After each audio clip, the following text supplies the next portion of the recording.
Still relishing in the moment today, Workers' Day. I welcome you back to Enterprise Morning on Enterprise Television, and now to our main conversation for today. The federal government on Tuesday approved the 25% and the 35% salary increase for civil servants on the 6 consolidated salary structure.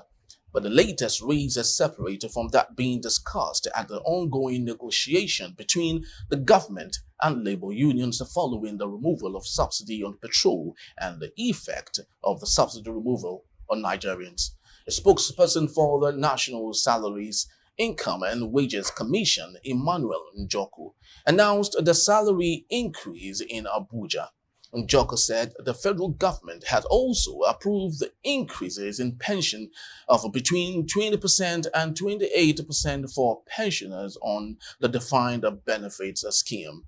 He said this was in respect of 6 consolidated salary structures and would take effect from 1st of January.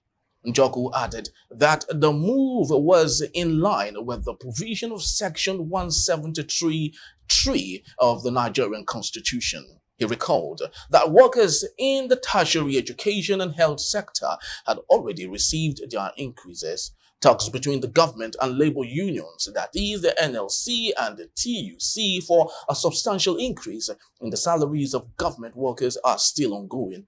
The 2 labor unions want the government to increase the minimum wage of workers from 30,000 naira to 615,000 naira following the economic impact of the removal of petrol subsidies. Food prices as well as the prices of goods and services have doubled in many parts of the country since the removal of the subsidy last year. Earlier in the week, Governor Godwin Obaseki of Edo State increased the minimum wage for workers to 70,000 naira. But even that is a move that probably raises more question than it would solve it. And today in the studios with me to discuss these and more is Cyril Abaku. He is a public affairs commentator and also a journalist. Welcome. Thank you. And happy Workers' Day to you. Thank you. All right, so let's get into the meaty part of the discourse today. The announcement came ahead of the submission of report of the 37-member tripartite committee on national minimum wage. What is new to the submission? I'm glad you even began the conversation from there, because sometimes you wonder what government is up to. And I don't think it's confusion. Even if it's confusion, it is contrived, it is organized and planned. How can you have a committee deliberating on fixing a new minimum wage for workers, which by the way shouldn't have taken the whole of eternity to come to, and on the eve of Workers' Day, you have gone ahead to announce, because the Salaries and Income Wages Commission is not a private company. It is a department of government, an agency of government. So I'm wondering why they had to, is it ambush now, or I don't know what word to use, the report of the committee. What is symbolic about submitting the report today? The 37-man committee. What is symbolic about submitting the report today? Couldn't the report have been submitted way earlier? I think I see a lack of urgency. I see a lack of purpose. I see a lack of commitment. And then, before you even got to know what was in the committee report, assuming you didn't know, or before the report of the committee became formal, you have already gone to discretionally raise the minimum wage by 35 or 25%, as the case may be. I don't think it sits well, because are you ambushing labor? Now, what did labor say? A particular national daily spoke to the NLC Assistant Secretary General, and he said it was a waste of time. Although from recent experience, one cannot also hold the word of labor to anything meaningful. Why? Because they have not put up any serious charge whenever they have to hold government to account. I'll give you an example. When the minimum wage was what's it called, subsidy was taken away, and other things have happened in between, labor said they are going on strike. They say they will give government 21-day notice, 14-day notice. Then when that day comes, they said they've begun the strike today. By midnight of the strike probably didn't even hold. Because that same day by evening they said they've called it off. How do you hope to hold? And that's why government has not even taken them seriously too. Otherwise, a serious labor union to be able to hold government by the balls. Even if it affects the economy. Because the reason why most times at the eve of them taking such actions, they get, advice from people just to say it could compound the problem. Okay, so let me intervene on that this way. One, the reason we are where we are today, clamoring for minimum wage, was because government took subsidy off. If you like, you can add the floating of the naira to it as part of the reasons why inflation skyrocketed and government is now having to pay what it ostensibly is saving from subsidy to the states, and so there's more money with government. Meanwhile, workers are being impoverished. So if you take subsidy away, subsidy was to help the workers. Now that subsidy is taken away, you have to now give the workers more money directly to be able to cushion the impact of something that's taken away. Within this period, the economy has gone very bad. So bad that people are buying sachet water for 15 naira or even 100 naira in some places, right? Number two, within this period, government has sponsored 4,000 plus delegates to conferences in Dubai. Within this period, government to organize these tripartite talks, the office of the Secretary of the Government, Secretary to the Government of Federation, demanded 1 billion naira. And in a letter purportedly signed by Mr. President with Greenberry, right? The president said SGF begin with 500 million naira first.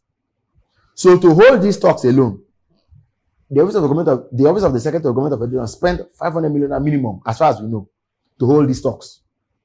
Within this period, government, do you know that last year, in November last year, government approved for itself a supplementary budget of 2.2 trillion naira.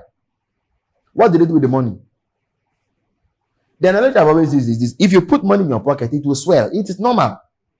Anywhere you put money, if you put money in a company or in an economy, it will feel the impact. 2.2 trillion naira that was voted as supplementary budget last year. In November, this was late November. What was that money used for? Then, within this, the government has also had its own priorities, buying a yacht for the president or for the president's wife. You recall that story? Very well. So the question is, how much worse can strike make things be? So is it fair to question the sincerity of the government of the day? No, but that's why I've said that. You see, I doubt their purpose. I doubt their commitment. But sadly, labor itself cannot be seen to be above board. Otherwise, I don't believe that government has a nation built on integrity. Like I'm saying, if there was urgency, the impact and the erosion that inflation brought on the naira with regard to the taking off of subsidy happened since May last year. It is taking government one whole year or May Day this year to fix a minimum wage. Do you know that within that period, when the worker's salary is not even enough to cater for his transport alone, worker has to sleep in the office. Ujajeru did the math last year. He will sleep in his office. He will buy, what does he eat? Akara and bread and water. Even akara, na one loaf of akara. They've shrunk because akara can be sold for more than 100 naira. So they've shrunk it. You buy bread, you can't buy 100 naira bread anymore. Let's say bread, 200 naira akara. Even if you calculate that, for if you use that in the morning and eat it in the night, and stays in the office for Monday to Friday, then maybe goes on weekend.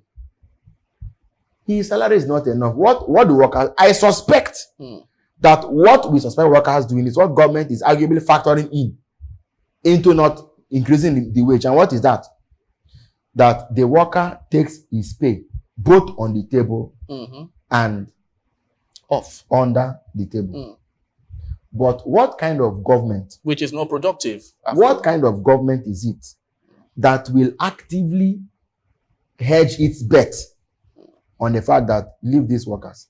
Is no salary they take. People tip them. They call. So that should be enough for them. That, for me, sincerely speaking, is the only consolation that I believe government is riding on, to say that they can play chess with increasing worker salary. I'm asking again. What is the virtue of delaying the announcement of a minimum wage till now? What is the virtue in it? That committee that said they met, what meeting did they ever hold? They should give us the minutes, because I can tell you this for free. And again, I blame the labor unions. Ajero sometimes last year he said that even after government inaugurated the committee, and this was before the president formed his cabinet, what they did was that Dele Alake, now Minister of Mines and Solid Minerals, was then special essay to the president on communications and special duties and strategy, I think. Okay? He was always directly negotiating with the labor unions. Because if you recall, the president took subsidy away from the very podium of his inauguration speech. Now, they had interaction, say, okay, let's have a committee, government and labor. You know what happened? They were to come up with with a minimum wage in 6 months or so. The labor unions said that they always met empty chairs whenever they went for negotiations. And they didn't raise an outcry. They kept quiet themselves. Why? Now, though that they kept on meeting empty chairs, okay? See what happened. When they now formed the cabinet, they now moved the matter from the presidency to the Ministry of Labor, which now had to begin the process all over again, which for me only went to show that this government does not know what it is doing. Because what the normal thing to do is to hand over and say, we have come this far with the negotiation process. Now that the minister has come, okay, let him take over. Or better still, what does it even cost? Two things could have happened. Since they didn't announce who will be which minister, anybody and everybody whom the president has penned out to be minister should have been monitoring the process. Because you could be the minister tomorrow. I mean, since you didn't know, anyway, they just gave the names to the National Assembly and said, National Assembly, these are the ministerial nominees, screen them and let them become ministers. They attach portfolios. It means all the president nominees should have been studying what was going on at the negotiation table. So that in case you became Minister of Labor, you'll be able to take on that thing early. Or even if the Minister of Labor became Minister of Labor, the person that was negotiating this thing should have, this whole thing is about commitment. The president should have nominated somebody to join the committee who would be a minister. So that person could have, the Prime Minister could have at most come in and observed. Even if he would have been a clearinghouse, okay? He would have come in and maybe in the middle of the discussions, he would have not taken over. They didn't do any of those. The Prime Minister now came, started saying this one, saying that one. Now he too has left the ministry to come become a senator. So where are they really with this whole discussion? Then an SGF came, who took over the entire process, ostensibly, right? Who even said he needed 1 billion naira. 1 billion to discuss minimum wage. 1 billion. Now the president wrote minuted on the letter, if truly, he said, SGF, start with 500 million naira first. What was the money used for? They are going to so close to be going for the meetings. They are going to be importing chefs from Europe to come and cook for them or what? All right. What other materials are they buying? 1 billion naira to hold minimum wage discussion. Do you know today even a virtual meeting could have addressed it? You don't need to come to Abuja. Zoom or just a virtual meeting could have done the trick. All right. So while we dwell on the sustainability of this approach, like you had insinuated, let's take a look at what state governors are doing in their states and their areas of jurisdiction to get this working. The Lagos State Governor Sanwo-Olu had asked or had signed into law 70,000 naira for its people, and the Edo State Governor Obaseki had equally done the same thing. So do you question such actions? And I do not know if it has taken effect, but do you question on the promptness or the laxity in the promptness to taking such actions? Well, the Lagos State Governor, so because normally now when you fix a minimum wage, that's what it is. It is called a minimum wage. There's what they call consequential adjustment. And which is? To say that if the minimum wage is 70,000 naira, for example, it means the percentage you have added to augment to 70,000 naira, you now add it to all the other cadres above. Definitely, yeah. Yes. Yeah, that's what would happen. Yes. It is called consequential adjustment. And for God knows, only God knows how many years, governors have not been paying minimum wage. And have not paid consequential adjustment either. Some governors. Some governors. Now, in the speech Sanwo-Olu gave, when you look at what he was saying, okay, he is a governor who is in office until 2027. So he is creating a burden he wants to carry. But in Edo State, the governor leaves office next year. Yeah. So this backlog, the 70,000 naira, is he creating a burden for his successor? Because he won't be there to implement it. But talking about creating a burden for his successor, yes. The president has always, said there's so much money for state governors to do whatever it is they expect to do. So are you saying that all of this money is being sent as grants to our states is not enough to allow them to pay such an amount? No, it's not that it's not enough. It is that they have not been good managers of those monies. But it is enough. It is more than enough. There are when the states began in 1967, I think they were given about 500 million or was it $50,000 or so to take off from federal government.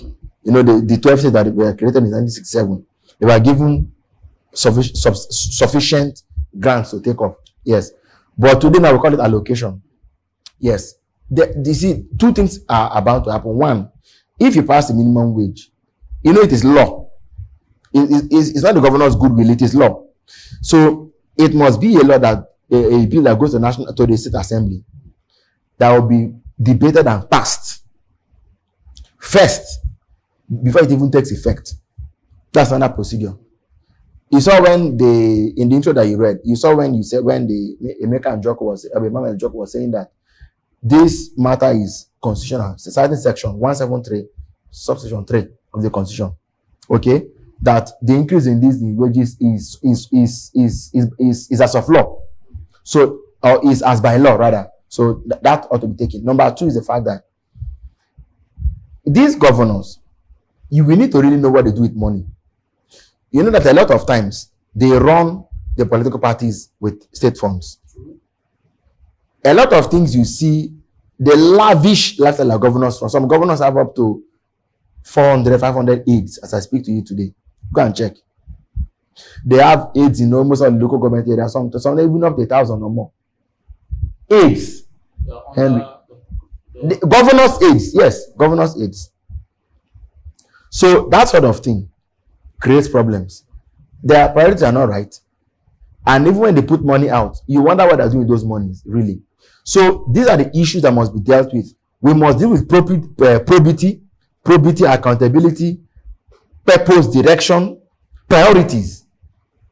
Until these are put in the proper places, you cannot guarantee. You can't guarantee that governors are easy, because the minimum wage issue really is put in place because cost of transport, for example, is high. Cost of food is high. Cost of so many things are high. Infrastructure, if it was in place, the worker, even if it was any 10,000 naira, would not need to spend so much money on a lot of things. But because infrastructure is absent, you have to give money directly to cater for himself. So that's where we are. All right. So before we coast home, I'd love to ask you finally, the Minister of Interior, gave an address on behalf of the president and said that he said that there should be encouragement in inclusivity of people in their workplaces. And the question is, do you think the president is working towards that line of inclusivity, knowing the disparity on his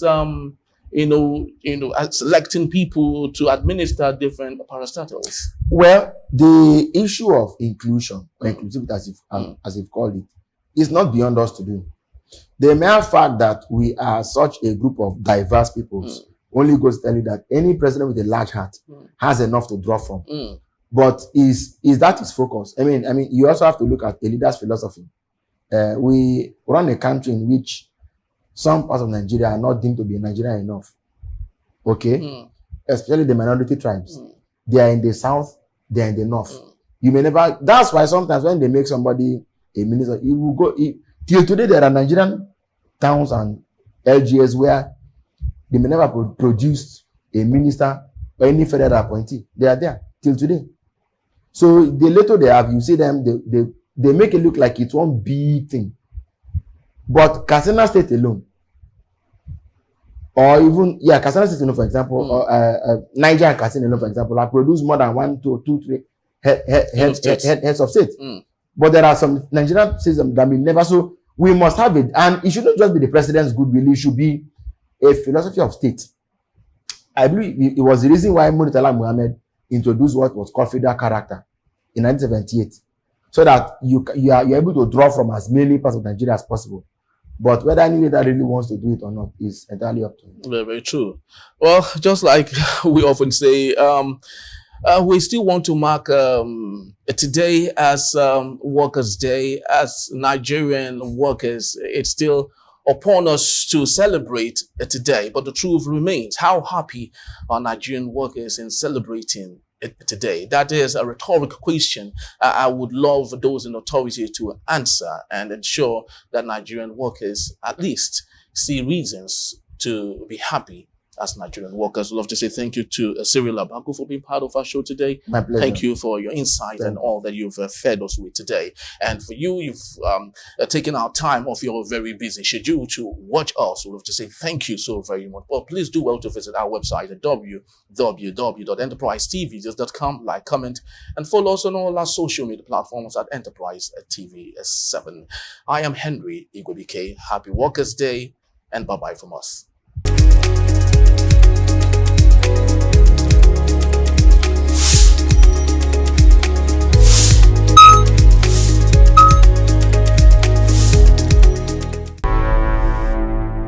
Enterprise TV, a tradition of truth.